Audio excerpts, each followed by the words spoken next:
Une perte de 750 millions de francs CFA a été enregistrée après la découverte d'un nouveau foyer de grippe aviaire dans le département de Grand Bassam. 136 éleveurs ont dû arrêter leurs activités. Comment vivent-ils cette situation et comment comptent-ils s'en remettre? Nous aurons des réponses dans ce journal. Le pass sanitaire lancé en mars 2021 a été suspendu dans la quasi-totalité des lieux publics du Danemark, premier pays à l'avoir instauré en Europe. Bonsoir, merci de suivre le 19h sur RTI2. À la suite de la découverte d'un nouveau foyer de grippe aviaire dans le département de Grand Bassam, plus de 300 000 volailles ont été abattues. Une situation qui a occasionné une perte de 750 millions de francs CFA et l'arrêt d'activité pour 136 éleveurs dans les localités de Mondoukou, Mohamé et Modeste. Les deux marchés de volailles de Grand Bassam ont été fermés pour désinfection. Comment ces éleveurs vivent-ils cette perte? Que font-ils face à cette situation? Comment se projettent-ils dans l'avenir? Bintou Pekele tente de donner une suite à ces interrogations, suivant son reportage. Carrefour Mondoukou, dans la région du Sud Comoé, à 34 km d'Abidjan. Le regard perdu et pensif, Boubacar Zanga, la trentaine, a vu tous ses poulets abattus le 14 août dernier par les agents du ministère des Ressources animales et halieutiques. La raison, un foyer de grippe aviaire découvert à moins de 3 km de sa ferme. On avait plus de 2500 poulets. Bon, les poulets étaient déjà arrivés avant. On n'a même pas pu évacuer même 500 dedans et puis ils sont venus, ils ont tout abattu. On nous a laissé un papier et après ils vont nous appeler jusqu'à aujourd'hui. Bon, on n'est plus la suite. À l'aide d'un bâton, Boubacar revient sur la scène d'abattage de ses poulets. À la douleur de l'abattage s'ajoute la grosse perte financière. Propriétaire de 4 poulaillers sur le même site, le jeune fermier fait le point. J'ai nourri les poulets pendant 33 jours. À partir de 2 semaines, les poulets mangeaient déjà presque 6 sacs d'aliments. Et aujourd'hui, l'aliment nous coûte 16 500. 16 500, démarrage 17 000. Voilà. Sans compter des produits vétérinaires, ça va dans plus de 6 millions 500. Au moins, si c'était les poussins qu'ils ont tués, je pouvais dire que non.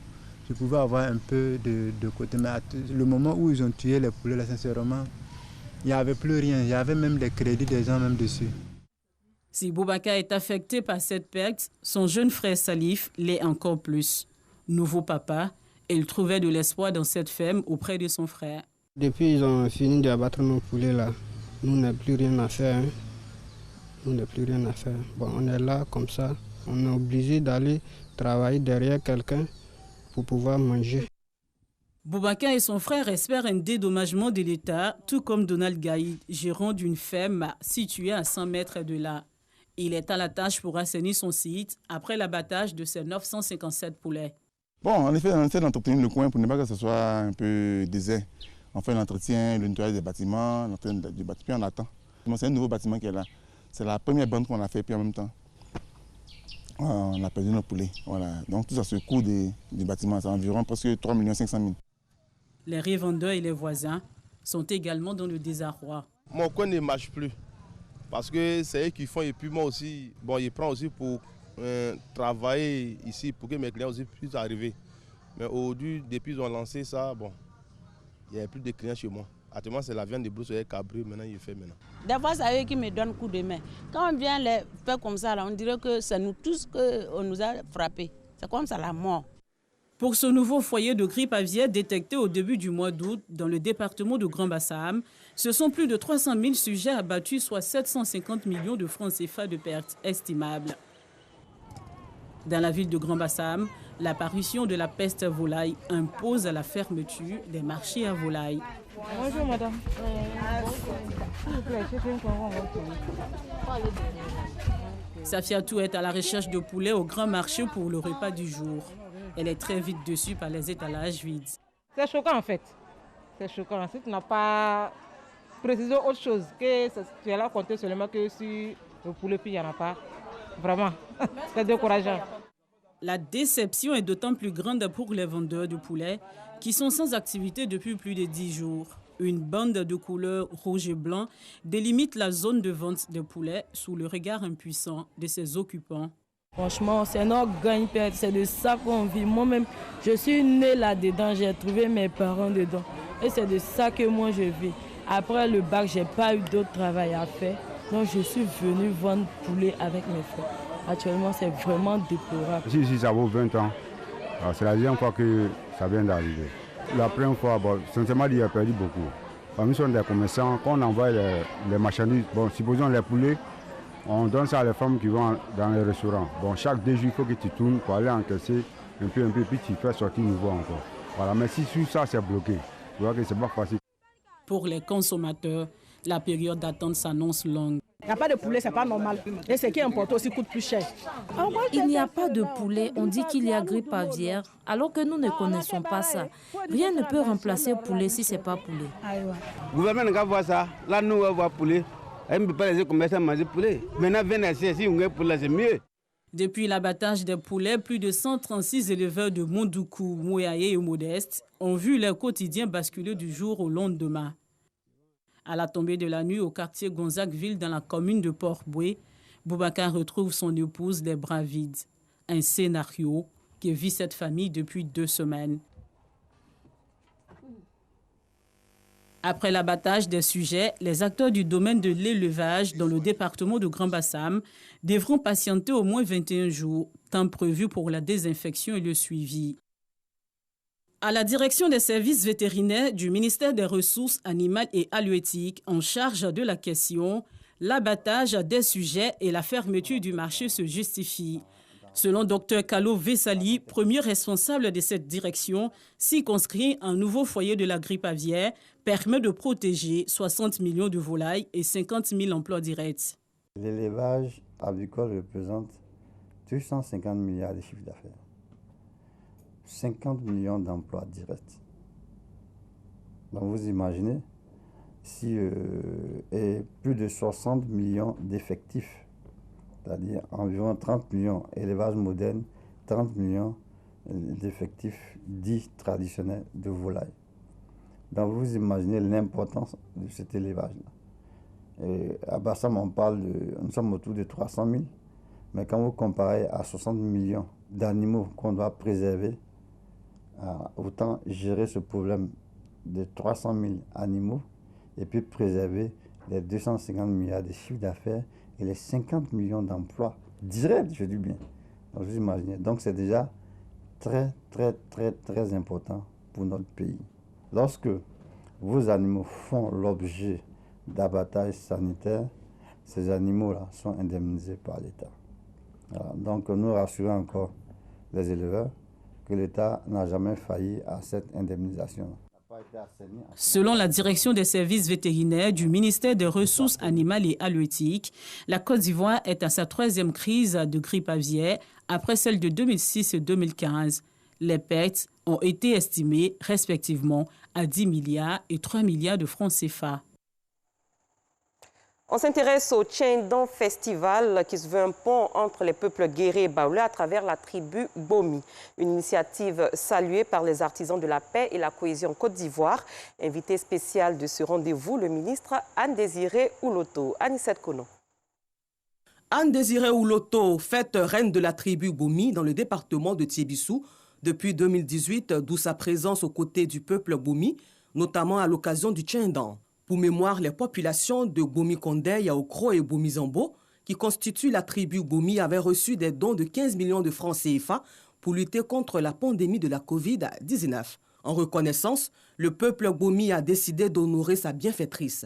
Une chaise royale, 14 pagnes richement tissées et un bœuf ont été remis au préfet du département représentant l'État et tout le gouvernement ivoirien à Tiébissou. Je suis un homme doublement heureux, une femme de l'Ouest qu'on fait d'elle une reine et qu'elle n'oublie pas son peuple. Alors je suis fier de mon peuple et je suis fier du peuple baoulé. Quand le peuple baoulé adopte le peuple de l'Ouest, je crois que c'est une collaboration étroite. Cet acte rempli de symboles, parce qu'en faisant de Madame le ministre la reine du Bomi, c'est un pont que vous jetez entre le peuple baoulé et le peuple. Ouais. Mon souhait, c'est que cela fasse tache d'huile et que cela soit présenté comme une référence, comme un modèle à travers la Côte d'Ivoire, pour que la paix règne entre les peuples. La tribu Bomi est dépositaire du tissage du pain traditionnel en pays baoulé. Si ce savoir-faire ancestral est répandu dans tout le royaume baoulé, c'est grâce à son ouverture d'esprit et son hospitalité. Ce sont ces valeurs de cohésion sociale que le Bomi entend perpétuer avec tous les peuples de Côte d'Ivoire et des pays voisins. Des femmes de différentes ONG et associations de la commune de Koumassi ont opté pour l'union et le vivre ensemble, mais également ont décidé d'œuvrer pour leur autonomisation. Elles ont procédé samedi dernier au lancement de leurs activités. On en parle avec Anissette Kono.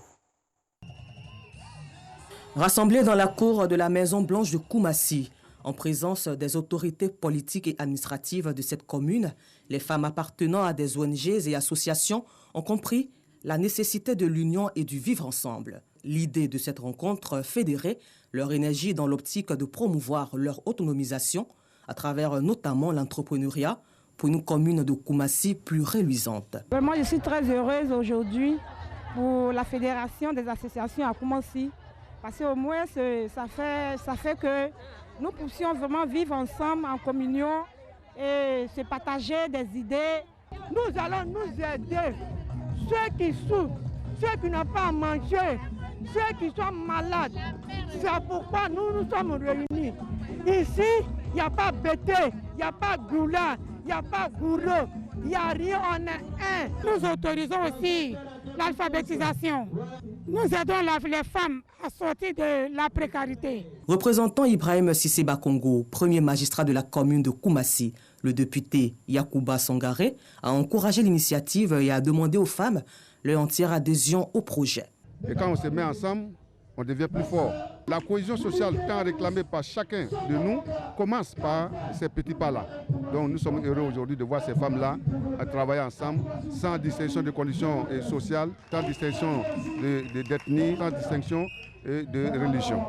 Cette rencontre entre différents groupements et associations vise à amener les femmes de la commune de Koumassi à s'entraider. C'est dans une atmosphère de convivialité que cette cérémonie s'est achevée.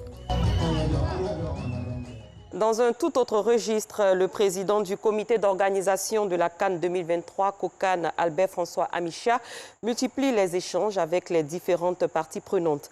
Il a reçu mardi dernier le ministre Gilbert Kafana Koné, maire de la commune de Yopougon et les champions d'Afrique 92. Au centre des discussions, les préparatifs de la CAN 2023.